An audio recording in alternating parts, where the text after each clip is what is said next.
From medical bills to board games, crowdfunding has become a popular way to raise money online.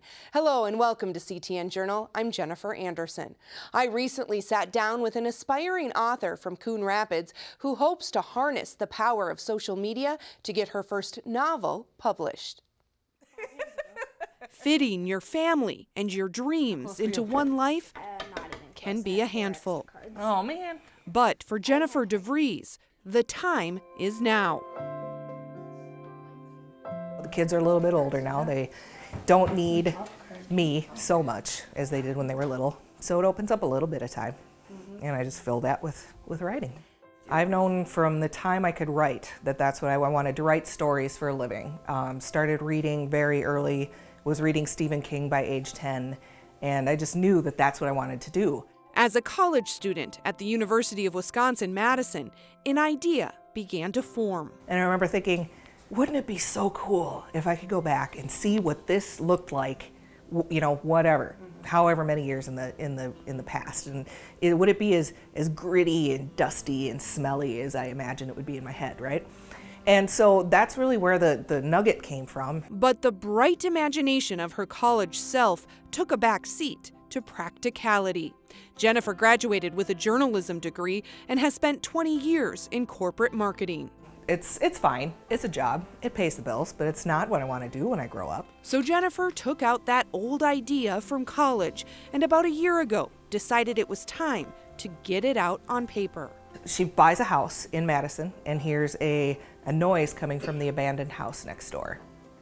Goes over there, finds a magical mirror in the bathroom, and goes through the mirror and wakes up in 1989, 30 years in the past. Under the pen name Brenda Lynn, Jennifer's first novel is titled Charlie's Mirror. His own eyes, blue, red-rimmed, haggard, stared back. His heart slammed against his ribcage, either from adrenaline or physical exertion, maybe both. He glanced at his wristwatch and his heart lurched, 9:57.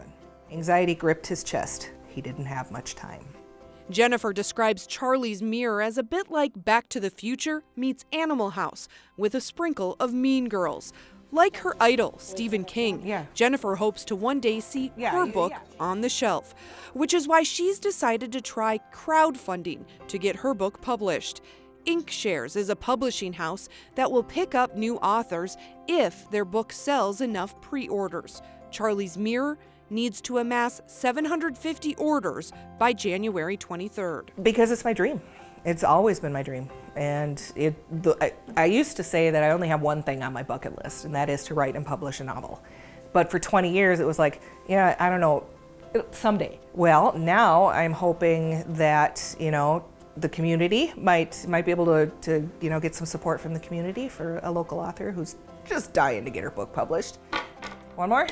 Yeah.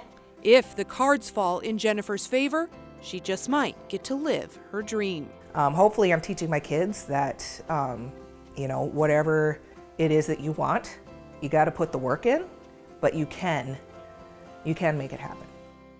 Charlie's Mirror has a ways to go to meet Inkshare's threshold of 750 pre-orders. You can follow the progress and place an order through her website. Go to brendalynn.com, spelled L-Y-N-E. Inkshares has used crowdfunding to publish almost 200 books so far. If Charlie's Mirror makes the cut, the company will spend the next year editing, producing, and distributing Jennifer's novel.